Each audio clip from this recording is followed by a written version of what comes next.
Hi folks, so the lyrics from When Doves Cry by Prince. How can you just leave me standing alone in a world that's so cold? Maybe I'm just too demanding. Maybe I'm just like my father, too bold. Maybe you're just like my mother, she's never satisfied. Why do we scream at each other? This is what it sounds like when doves cry. That's beautiful, folks. Who knows what it's about? I'm sure I could probably look into the meaning of what that's about. But for myself, in a way, it's as if almost Prince, let's hypothetically say, that is in a relationship with a woman and is maybe finding out that, or discovering that, he's either too much like his father or his woman is too much like his mother, who's never satisfied. Okay? And the idea of him saying to his lover, how can you just leave me standing alone in a world so cold? Okay? So he's talking about abandonment here. And where did the original abandonment come from? Let's hypothetically say, maybe it was from his youth. Okay, maybe his mother had way too much expectation on him, and his father was just too bold. Okay, whatever that means. But like maybe, okay, so you see what I'm saying? Maybe he followed, he integrated a lot of his father's attributes and virtues, and maybe shadow, if you want, in a sense. And so this is all okay. That's one thing. Okay, and so there's a lot going on here. But so what am I saying? So they're fighting. He's fighting with his lover. This is what it sounds like when doves cry. Okay, doves, a sense of purity, white in a way, and they're crying, they're emotional. Alright, and this is what it sounds like. It's like the bickering between the two of him and his lover is bringing up a whole lot of trauma from the past and conditioning of the past, right, and shadow of the past, if you will. And it's reliving itself out within their relationship. So he's insecure, let's say, maybe there's a whole lot of things going on here, but what I wanted to say is that how, even for myself, I've realized how much of my own nature, in a way, I don't know what I mean by nature, has been conditioned by my parents, if you will. And I know we've spoken about this many times, and it's obvious. And so for myself, it's very important to ask myself, where do I stand today? Okay, in a sense of the perspective that I have of. Okay, now there's much to be said here, and I'm moving on from the lyrics. But how do I still see myself through my father's eyes? That Eric Clapton song, which is it's my father's eyes. And I was thinking to myself that it's like, how do we see each other, and do we see one another through our parents' eyes? Because you think about it, it's like when you were born, when you were raised, you needed to see yourself, to imagine yourself, how you would be appearing through your parents' eyes in order to make them happy, in order to fulfill what they wanted you to be fulfilling, their expectations on you, whether they were unreasonable or reasonable. Okay, it doesn't matter. Sorry. It didn't matter. And so also, did they leave you with insecurities? Did your parents abandon you? Did they leave you standing in a world that's so cold? Right? So in other words, so much going on here, but in a way, so not to be left standing in a world so cold, we had to see ourselves through our parents' eyes, and Alan Watts would often say, mimic their behavior, alright, and please them in a way that would be pleasing to them, even though it might not have been pleasing to who we are. Okay, maybe it was a lot of the time of suppressing our emotions, our anger, our frustrations, our hurt by what our parents were doing to us, or by heavy expectation that they had on us, and suppressing all of that and just smiling and carrying on, right? Like maybe our parents just drove us too hard for some. Maybe our parents didn't drive us enough. Maybe they didn't even care, okay, for each one of us. And so our lives have been, our psychology has been orchestrated in a way, I mean, there's much to be said here, that in a survival coping mechanism from what other people are looking at us, from where their perspective, or where they're looking at us from. And so, I don't know if that makes sense, but so for, let's say, myself, it's like, how much of my self-image am I still seeing through my father's eyes, okay, or my mother's eyes? How much am I? Because what I'm saying is that, like, you know, Freud said that a son can never become a man until his father dies, and Jung came in and said, yes, but the father can die symbolically, okay. So that caught my attention the other day. Why am I saying that? Well, because for myself, my father is still alive, right? And I feel in a way that in many, the more self-discovery that I do, the more that I realize that I'm still living through his eyes and how he perceives me. Not just how he perceives me today, but how he used to perceive me. And whether he empowered me or disempowered me, or whether he respected me or he didn't respect me, or whether he comforted me or he abandoned me. And how am I relating my own life to other people, you know, nowadays, and how am I seeing myself in my endeavors, in my purpose, in my meaning in life, you know? Am I seeing that, what I'm saying, separate from the way that what my father wished for me? In other words, did my father have a lot of confidence in myself? In me? Did he? You know, because if he didn't, then why should I have confidence in myself? You see, if I was never taught confidence, I never learned it, if I was never given the opportunity to be confident, maybe my father was he put me down all the time, or maybe he, you know, he felt challenged by me, let's say, by another male, even as a youngster, maybe when we were playing cricket or something like that, or basketball, you know, and he felt that I was better than him, and he didn't like that, and he would put me down and say, well, you're cheating or something. Or maybe I was getting better grades than him at school and than he got at school. Or maybe I was a better performer, you know, like maybe I was number one at football at age 15 or age 8 or something in my class, and he was never there. You know, maybe my father was highly competitive, you see, and so when he felt threatened by me. Maybe he felt, I'm just giving hypotheticals here, maybe it was also a jealousy, because maybe the love from my mother and the affection from my mother and the intimacy from my mother, my father was jealous of, because maybe he felt being abandoned by his wife, by my mother, because he was abandoned by his mother, let's say. And so he sees another male and he's like jealous, you know. And so what he would do is maybe, I mean, folks, this is the deep psychology, hey? This is really, I mean, this is very possible, many of these things, you know. A father doesn't necessarily uplift his son because he feels that his son can be a threat to him. So he sometimes deliberately sabotages his son.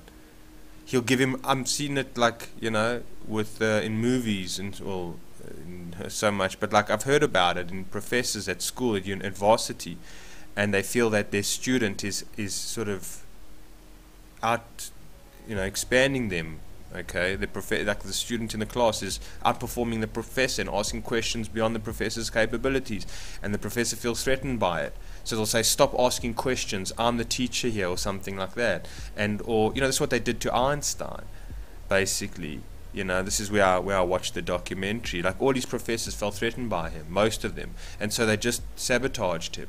And they just said, "You're asking, you're not making sense, and you're unreasonable or illogical, and you're too much in your imagination, and you're too whatever it was." And they deliberately hindered him because they felt threatened by his accomplishments and how gifted he was, right? So what I'm saying is that, did my father bless me, or did he curse me? And what I'm saying is that, in a way, and if I felt like I was cursed, how much of that curse am I still living today, right? So how much of myself am I feeling inferior about? Or like, how much of myself am I still self-sabotaging? Because, you know, that's how I learned to live, by my father. You know, I just took on his traits. So if he was hurting or sabotaging me, and not empowering or loving me, then I learned to do that to myself. If my father instilled a sense of fear in me in trying anything new, in a way, okay, that if by trying anything new, that there I have, like, I shouldn't, in other words, how can I put it? Like, I see it in my own life when I'm wanting to make decisions or change jobs or something like that, how much fear I'm met with, whether I'll be capable of doing it. I mean, this is obviously probably a natural fear, but in a way, I feel that I don't feel. See, there's so much to be said here. I feel a lot of I mean, we all feel resistance to change, right? But I think a lot of that was conditioned into us to a certain degree, right? A lot of fear was put into us, like, I don't know. Maybe my father said, "I'll never accomplish anything. I'll never be successful at business." And so every time I'm trying my hand to be successful at business, I have anxiety, right? I have insecurity. I have self-doubt. I actually feel sick to my stomach, that I'm going to be such a failure that I shouldn't even try, right? And why did maybe my father, I'm just saying hypothetically, maybe he felt threatened by me, that I would be a more successful businessman than he would, if you will, okay? And so every move I make, what I'm saying, to a certain degree, I can feel my father's presence living within me, like he says in The Lion King, to Simba, I think it was. He says, look deeper. Your father lives in you. He lives in you. Okay? And what I'm saying is that it can be a good thing if your father lives in you, or it could be a bad thing if your father lives in you. Because if your father was somebody who blessed you, then you want to be able to be reminded of those blessings. And when times are tough, to see yourself through your father's eyes, who felt that you had an immense amount of strength to carry on. But if your father never saw that you had any capabilities or any strength whatsoever, and you're in hard times, then you feel that your goose is cooked. There's nothing you can do. You're finished.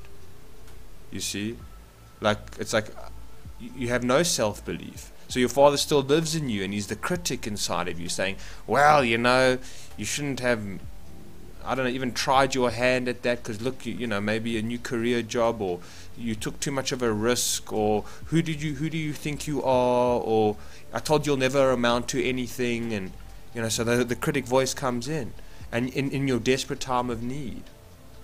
And this can happen on a physical level as well. I'm saying, when the chips are down, let's say hypothetically in my own life, and I turn towards my father and I say, maybe let's say in a relationship with a woman and it didn't work out. He's like, well, I told you I never liked that woman anyway, and what were you thinking, type of thing. Or maybe let's say I want to relocate, or maybe I want to go live in America, and so I try go live in America, okay, from South Africa, and it doesn't work out, and like I'm really having a hard time in America, and I just want my father's sort of advice or guidance or just assistance, or just to be there for me. And he's like, well, what did you think moving to America? What the hell do you know? You should have just stayed where you were. You try and gallivant everywhere. You want to be a self-explorer, discoverer, or something, and he knocks you down, like in the Truman Show. That's what they do to Truman all the time, within all his questioning. And so when Truman, in his hour of need, in his time of need, he turns to his innermost resources, and what's he met with? He met with the mother and the father that cursed him. The devils, in a way, because when the chips are down and you go inside to look internally, what are you faced with? You're faced with the father, who's stern warning to you and reminds you how pathetic you are, and how you're not going to amount to anything, or be a success like he is, or or do you understand? Or the mother who's just too demanding, the mother who's just heartless, and all that, or she cursed you as well, in a way. Again, it's not about blame, folks. I'm not saying this is about blame, but that's I think also a lot of the time what monsters lie, what the shadow's about, in a way, to a certain degree, is the way that we were cursed in our upbringing, the way that we were disenfranchised in our upbringing, the way we were disconnected from our true selves in our upbringing, or our spirit, in a way. How maybe we were seen as just a burden a lot of the time. I've done a talk on that, a burden. A lot of us feel like a burden to our parents, all right, a burden for even being alive. So you see, it's like, so when your chips are down in your moment of great despair, and all you turn to inwardly, and all you met with and faced with is all the shadow of like yourself being sort of just a disgrace. Somebody in the family who, I don't know, your parents couldn't afford to really have you, and so they had to, live a more of a humble life, or whatever it is because of you. I mean, when people are born in third world countries, I see it, they take it out on their children.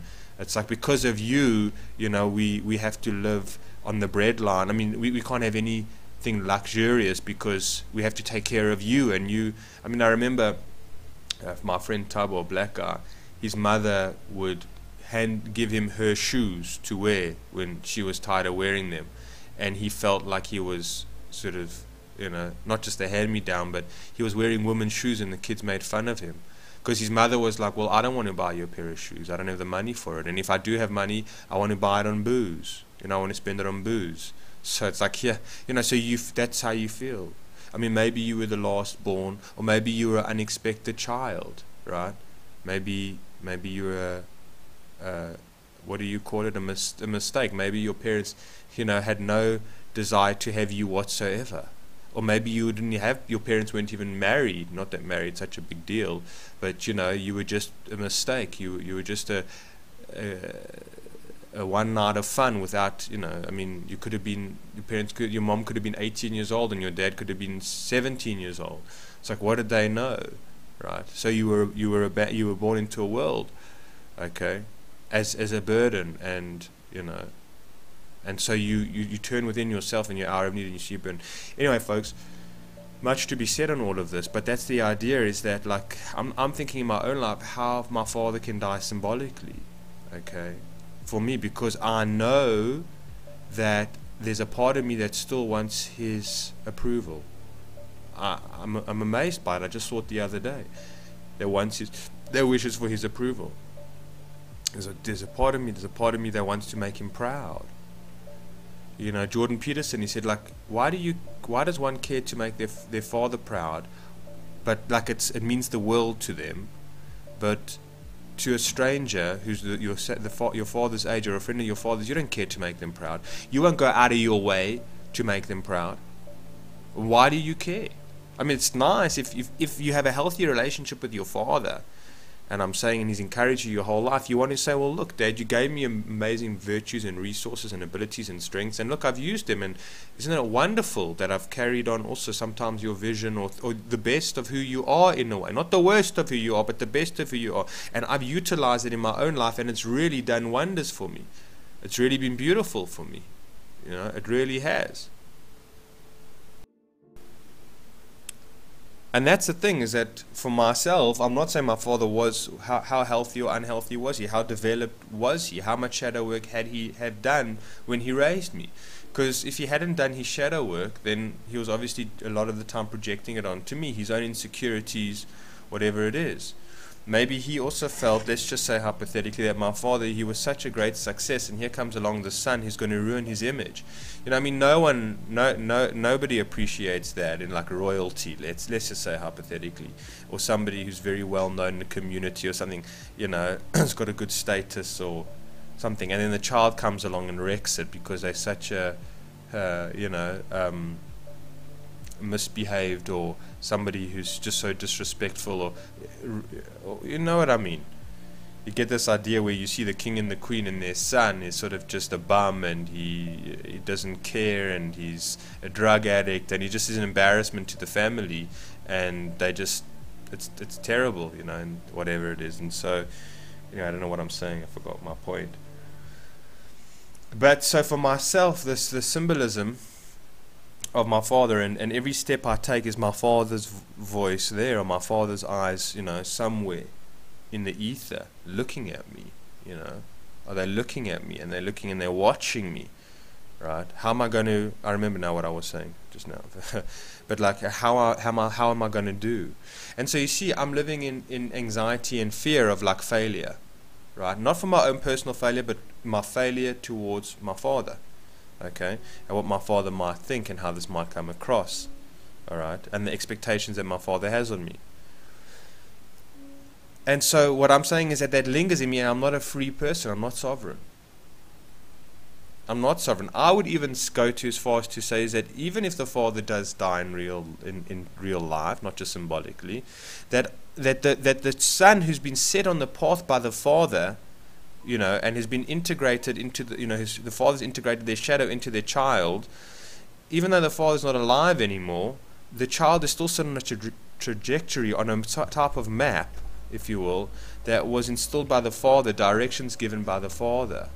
Okay, about what life is about, who you are, what your value is, what your goals are to be. Okay, because what I'm saying is that let's say that the father dies at the age of 85 and the son's 40. Okay, let's just say the son has orchestrated his life, has designed his life, has tailor-made his life to meet his father's needs, or what his father deems to be what the father did. Okay, exactly how his father was, because that's it. We monkey see, monkey do. We conditioned, we trained. I mean, wasn't it Timothy Leary that they did this example? They did this test with ducks, and the mother duck gave had birth to 5 ducks or something like that, and they took the mother duck out the room, and they replaced the mother duck with a basketball, and they just rolled the basketball around the room, and the ducks followed the basketball. The baby ducks followed the basketball, and then when they put the mother duck in the room, they didn't even recognize the mother duck. So there's a word for that kind of psychology, but it's the same idea. It's like with elephants, right? An elephant in the circus, they'll tie an elephant to like a tiny little stick in the ground, right? And the elephant could easily pull the stick out the ground, but why doesn't it? Is because when the elephant was born, what they did was they tied the baby elephant, to a cement pillar, which it had no chance of ever, freeing itself from, or just simply ripping it out of the ground, or just, walking away. So it was conditioned. You see, so now the elephant, being a full-grown adult, can easily take that little black broomstick, that's shoved in, that's tied to around its neck, to the stick, could easily just walk away, but doesn't even think to walk away because it feels that it's stuck. And so what I'm saying is that the fear that was put into us to maybe not even respect ourselves from, let's say, my father, to even honor myself, to believe in myself, or to take chances and risks in life, to not do anything, to not do anything that wouldn't be of his approval. You see, and so for myself, I'm living in that, and maybe I'm seeking out subconsciously ways that I can try and get, do things that I know that my father would be approving of, even though they're not in my heart the things that I want to do. Maybe my father always wanted me to be a lawyer, and I wanted to be an artist, but like maybe subconsciously I'm sabotaging my artist career as an artist, so I can become a lawyer, so I can make my father proud. Because maybe I don't have enough confidence to even see that my art is brilliant, and I, but so it's in my veins, in my body, in my psyche, I want to make my father proud. So whatever cost, whatever means that comes at. Okay, maybe I want to marry the woman that my father wanted me to marry, and so the woman that I'm with now, I sabotage the relationship. Okay. I mean, maybe so I can find a woman that he would be more approving of, maybe from the same religion, let's say, or whatever it is. So I'm subconsciously living out my life to try and find my father's approval, because it was a coping mechanism, was a strategy. That's how I was raised, even from my mother, even from my mother's side, it was a coping strategy. It's like the only reason of why I'm living is to make you happy, to make you pay attention to me, to make you proud of me, because without that I'm dead. I mean, as a 4-year-old, 3-year-old, 2-year-old child, I'm dead. 4, 5, 6, 7-year-old, we're completely dependent on our parents. So I'm dead if I don't get your approval, if I don't get your blessing. Okay? And so what I'm saying is that even at the age for myself of 37 and even maybe 47, 57, I can still be living out in hopes to try and get that approval.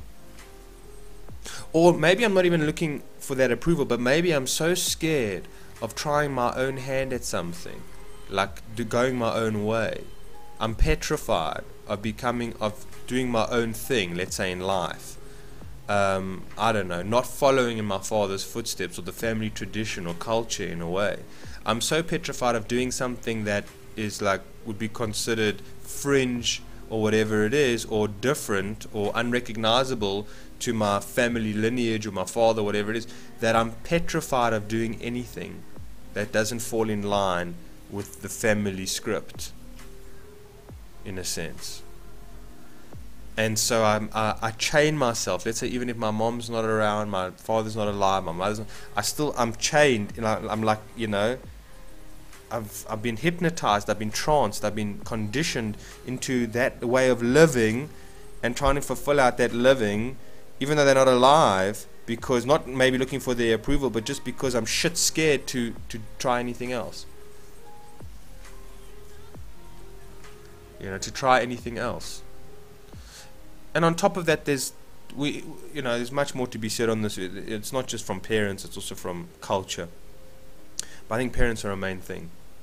I think parents are a massive thing, and I think our parents live in us without even realizing it. So for myself, I'm looking at it from a symbolic type of way of how my father may die, inside of me, right? It's because it's a figment of my imagination. You see, it's like what is that inside of my psyche and my shadow? That father figure, that archetypal figure inside of me that has been manifested. It's an illusion, you see. It's an illusion. It's like a fabrication. It's a fallacy. I'm saying it's there, right? But it's not real. It's smoke and mirrors, folks. That's what I'm saying. My father's voice inside of me. The cursing of my father, let's say. That my father's eyes, his beady eyes. I'm not saying my father has beady eyes. My father has wonderful eyes. But the beady eyes that are looking down, almost like the principal or the teacher who walks into the class while you're writing the exam and they're looking down upon you at your desk, looking down or whatever it is. I'm watching you. I'm seeing how you're performing here. Step out of line and you'll feel my wrath. Embarrass me, you'll feel my wrath. Or whatever it is, and I'm looking down upon. And so in our psyches, even the idea of God as well, it's been conditioned into us. God is watching you from a distance, but not in a healthy way, not like in a loving way, not seeing as like as a loving kind way, or whatever it is, an understanding way, a longing way to see what it's like. And that's the God I was raised with. It's like I'm watching you step out of line, punk, and the next bolt of lightning, it's got your name on it. It's got your name on it. So just just watch out. And that was it. That was the idea of God. It's like, well, God, what you want from me has got so much high expectations. I can never fulfill it. Forget about it, man. I mean, I'm just a sinner. There's no ways I can manage. I can never weigh up to what you desire. There's no ways. I mean, the religion that I came from, being Jewish, it was just no ways. I could do all your wishes and fulfillments and your laws. I could never keep it. Forget about it. So I'm doomed.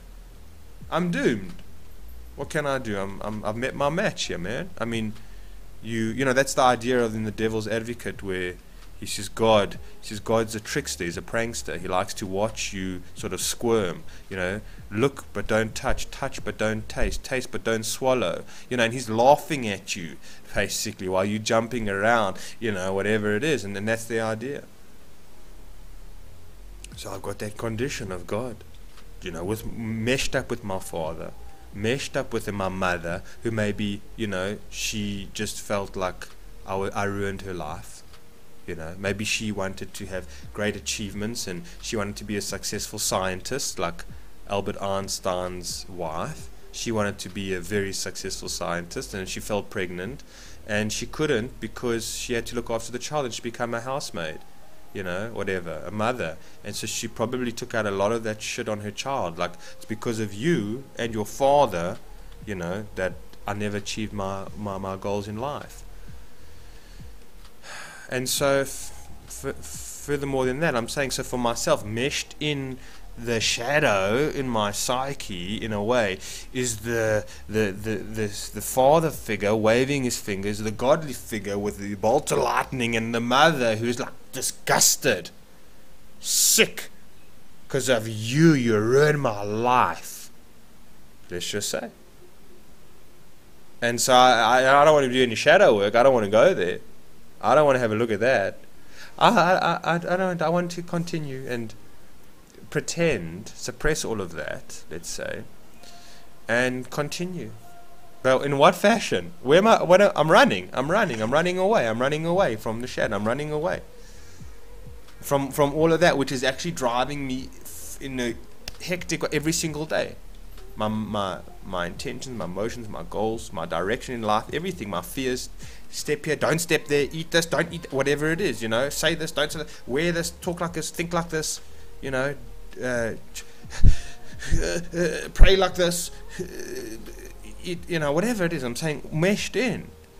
And the anxiety and the horridness and the, you know, whatever it is, and it's inside, and I'm like living, but I don't want to go there. So what do? Let's say I look externally for distractions, for pleasure, because it's hell in there. Let's say hypothetically, it's hell.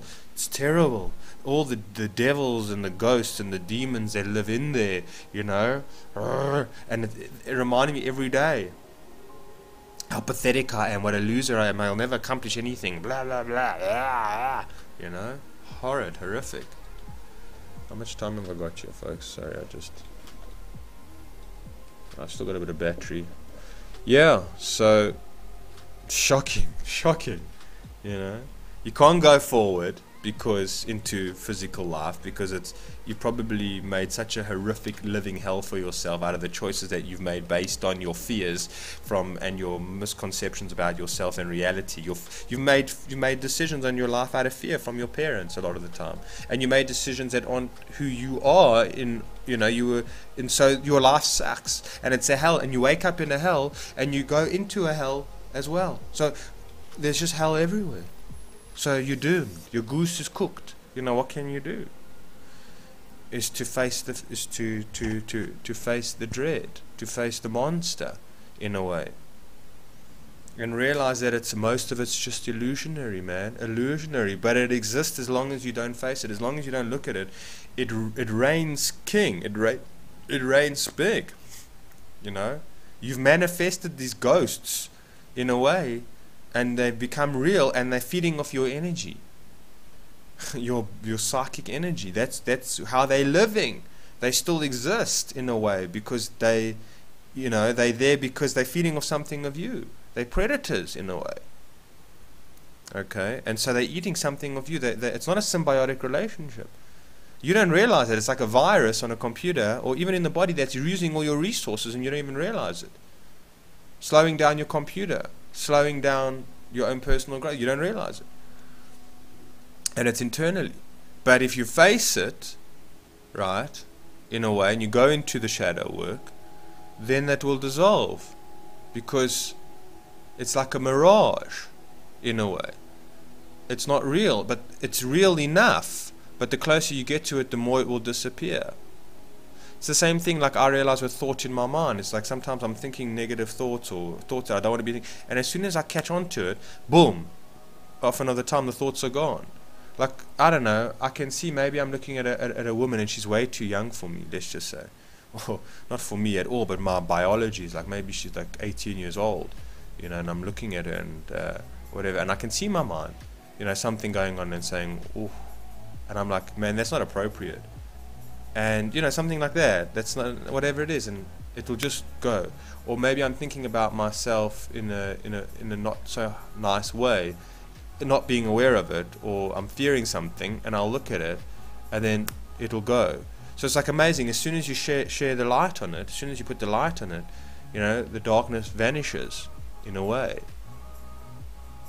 But to bring the light to it is also understanding that you have your own light to bring to the matter, to bring into the shadow. Like you can walk into the shadow with strength, right? You need that strength, and that's how you discover your own strength, isn't it? Like by going into the shadow, by seeing, wow, I face my biggest monsters, I face my biggest fears. Okay? And it's hard because the ego as well won't want you to change, doesn't want you to let go. It's surviving, it's keeping you in your rigid system, in your way of comfort, which is discomforting, but it's in your traditional way, because the ego is still playing out its role that it needed to play out when you were a youngster. So it's saying, don't challenge the status quo, don't go your own way, don't try something new, right? Don't take risks, don't adventure like in the Truman Show. Just stay put, do the same thing day in and day out, okay, and give me your servitude, basically. I'm saying, which is the ego is almost like, and I'll take care of you, man, I'll take care of you. So the ego is doing its job. So there's a resistance. It's not just going into the shadow. The ego doesn't like it because it's saying, well, the old way of you is going to die. You're going to die. You understand that? It's a death rebirth. And the ego doesn't say there's a rebirth at the end of it. It just says it's death. It's absolute travesty. It's trauma. It's chaos. It's agony. It's pain. It's, tearing your hair out. It's bawling your eyes out. Whatever it is. It's a broken heart. It's anxiety. Like you can't believe. It's sweat. It's dark nights of the soul. Man, you don't want to go there. You don't want to do it. Just stay where you are. Just come on. Just carry on. Just carry on. Don't worry. You'll get a new cell phone tomorrow. There's a new series out on Netflix. Don't hassle yourself with this. You don't want a part of this. The ego, that's what it's doing. Go have another McDonald's and whatever it is, burger, and you'll be fine. Tomorrow you'll wake up. You'll be fine. You'll change your profile picture on Facebook. You'll get a couple of likes there. Just don't change your way. Don't change it. So the ego is keeping you way out of the shadow because it's supposed to do that. And you're trying to pull into the shadow, and it's tremendous, and you just split, because also you don't know who you're going to be on the other side. You've only known yourself in a certain way. You've only known yourself through the eyes of your father and your mother and, let's say, culture. And that's who you know. You're so identified with that. That's what you have. And without that, then you're a nobody, in a way. But you're nobody in the societal realms and the cultural realms. Your identity goes to a certain degree. But what you become is infinite, more so. You connect with your true source. You connect with the light, in a way. And so your old story, to a degree, once you've done the work on it, is more irrelevant. It doesn't, which takes lifetimes, I think, or years to do, to really, go through the shadow work. But it's like, you don't need any of that stuff anymore. So let me just do that again. Sorry, folks. I didn't think I'd be speaking for so long, and I've run out of my time limit on the camera. But I'll be ending off. Don't you worry. For those who've made it this far. Yeah, what are people going to think of me? I'm talking for too long here. I mean, that's what my mind says. It's like, well, you should be doing 20-minute videos. That way people will watch the whole way through. Who's got time to listen to you? Really? And what makes you think that you have something special to say? I mean, come on. There are so many other people on YouTube that are so much better and more brilliant than you are, So much more profound ideas that have actually gone to university and made their parents proud and got, degrees and whatever it is. It's like, what do you really have to offer? Seriously, why do you even bother? Type of thing. And who's saying that? What part of me is saying that? I can't get this camera to sit straight. What part of me is saying that? What part of me is talking about that? You'll amount to nothing. No one's interested in what you have to say. You're just boring, right? You're taking up people's time. Where does that come from? Where is that coming from? And how much of that do I allow to stop me from being? How much of it do I allow to stop me from living? From going forward? From making videos? From talking to people? You see, the fact that I've never invested, I mean, maybe I sabotage myself. I've never invested in like some kind of real camera, sorry, I've never really invested. Like getting a proper camera, a tripod, lighting, not even just about quality, just so that I can feel that I'm taking myself seriously. I don't know if that's holding. You see what I'm saying? Maybe oh shit! You see, this is what I'm. This is what's going on for me. All right, let me just see. I don't know. I've got press stick. I don't know what you call it. At the bottom. Oh, this. Okay. Anyways, I'll just hunch down a little bit. But exactly, how serious do you take yourself? How seriously do you take yourself? How seriously do you take your life? You know. And so, anyways, so that's what I said. What was I getting at? I was talking about the ego and how the ego doesn't necessarily want us to go into the shadow because it shatters the ego. Again, one of the ego's jobs is to keep identity in place, if you will, and to keep the norm carrying on. You know, business as usual carrying on. Right, the ego doesn't like surprises, it doesn't like novelty in a way, it doesn't like chaos in a sense, which can sometimes be the birthplace of the new, if you will. And so again, it's hard work to go into the shadow, there's no question about it. And you do it so bare ass naked, hey, you do it so bare ass naked, because it's like, I mean, by naked I'm saying you're completely vulnerable and exposed, and you don't know what you're getting yourself into, you don't know what you're going to find, you don't know how you're going to come through on the other side. You know, it's just an absolute leap of faith, and you do it on your own. You do it on your own. You can't do it with anybody else. So you got to go through it, you got to take the leap. And I think it's this. You take leaps at different stages in your life, at different stages of development. You just don't take the leap once and then it's like boom, you know, that's it. Wow, I made it through to the other side, man. And look at me, this is so one. It's not. I mean, first you got to integrate your new being. You know, you got to integrate it. Like if you're going through the filter, you know, if you're being broken down and broken into pieces, if your whole sort of way of thinking, your identity, whatever it is, it's your ideas of yourself, your in life, your fears, everything. If you're being reorientated or disorientated completely, or psychedelics do, then you've got to reorientate your life and build yourself back up again. So that also, and then by the time you build yourself back up again, is probably going to the shadow again, to be refreshed again, to come out again and be disorientated and confused and scared, and then you've got to put the pieces together again and find your strength. You know, it's like the muscle. You know, you're wanting to grow the muscle, you keep breaking it down, tearing it, and then it grows stronger. You go back, you break it down, you tear it, it grows stronger again. And that's kind of the, you know, what we're doing, and that's part of the shadow in a sense. It's not something to. It's a purifier in a way. It's a purifier, but any kind of purification is not necessarily easy. Any kind of detoxification is not necessarily easy. Not easy at all.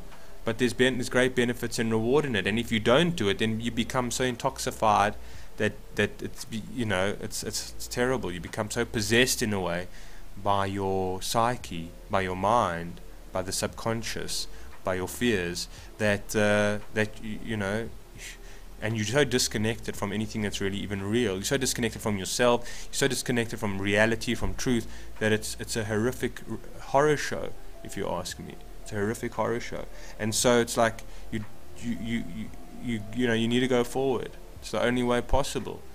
By going backwards, or even staying still, no good. You always got to be growing. You always got to be expanding. You always got to be developing, if you will.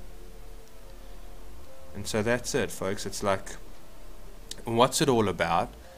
Is not life, I'm saying, but what's this discussion all about? What's the purpose of all of this about? Is that it's an opportunity. It's an opportunity for you to be continuing to becoming all that you can be, and to connect to reality and truth and source and beauty, you know. But mostly and most importantly is to find your own inner strength, and to find your own inner ability. I mean, it's one thing to say, you know, like sometimes when you see these rich kids be like, well, do you know who my father is? Or these mafioso kids, you know, they'd be like, do you know who I am? And it's like, yeah, you Johnny's kid or something. Let's say in the mafia or whatever it is. It's through association. So people are like, yeah, I'm the son of God, type of thing, or I'm God himself or something. You know, we can get far out here. But people be like, well, I was made in God's image, or you know, I'm the son of God. I'm not saying I'm Jesus Christ, but I'm the son of God. I come from royalty, man. I'm like a big dude, you know. So, but only through association. Only through association. Like little Johnny, you know, his father's the head of the mafia. He's nothing without his father. So he's never really grown. People don't really give him respect. They're only giving him his father's respect, and they fear to hurt Johnny because of the repercussions from his father. But it's not Johnny himself. He's just through association. It's just by default. So it's no good. It's not good enough in this life to say, well, you know, if I believe in Jesus, or I know that I'm God's child and I'm a child of the universe or something, then I'm all cool, baby. Then everything's wonderful and airy. So, but it's only through association. And firstly, what's your connection to it, and what have you in your own self? Like even being a child of the universe, great. Even being a child of God, great. Even being a part of God, great. But when you walk into your shadow and you met with your narrative and your own psyche and all that lies in the basement of your own being, right? It can be nice to understand that you are divine, right? But you're on your own. You're bare ass naked. You do it on your own. You walk it alone, right? In a way, you walk it alone. It doesn't. You can't walk into your shadow and go up to the monsters and say, "Well, do you know who I am?" In a way, I'm saying, in that sort of very childish way. It's like you walk the line by yourself. I mean, we're getting assisted all the time. We're getting aided by all the time. And that's a whole nother discussion. But what I'm saying is that you do it on your own, and it doesn't matter what credentials you come with into the shadow. You're naked, in a sense, right? You're bare. You're absolutely bare. And so you got to pull back on your own strengths. Like, what have you achieved in your life? How much love do you have in your heart? How many blessings have you given to others and blessed yourself, right? What kind of righteous person are you? What kind of virtues do you have, right? Those kind of qualities that you can feel yourself like you got your armor, you got something, you know. Yes, it's a plus and it's a benefit, of course. I mean, that thank goodness you're infinite, or whatever it is. That is, you're also a soul, and that you're going to return to a cool place. But on your own merit, on your own ground, what have you done? What have you done? And so I'm sometimes a bit skeptical and nervous when people say, well, it's just God doing it all through me, and I can't take any credit for it. I'm a bit suspect of that. And I know we can also argue, well, there's no separation ever, in a way, so it's like it's always God. And I'm like, I don't know. It's a very dangerous game, that, because then you're not giving yourself any credit, or you're not giving your spirit any credit. And you obviously came down here into the flesh to be Aaron, right? Let's say for myself, in order to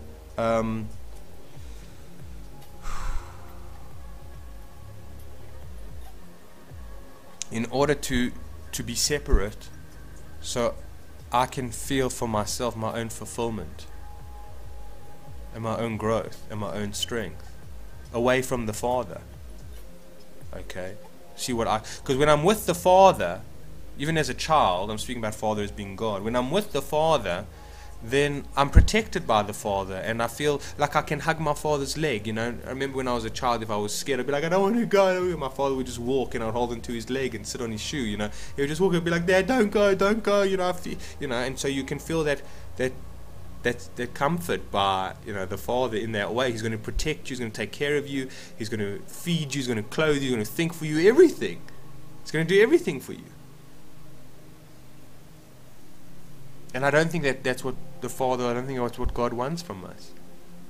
I just don't see it. I think He wants us to be sovereign. I think He wants us to be independent. I think He wants us to find our strength and our beauty and our joy and our creativity and our imagination, and bring that all into the world.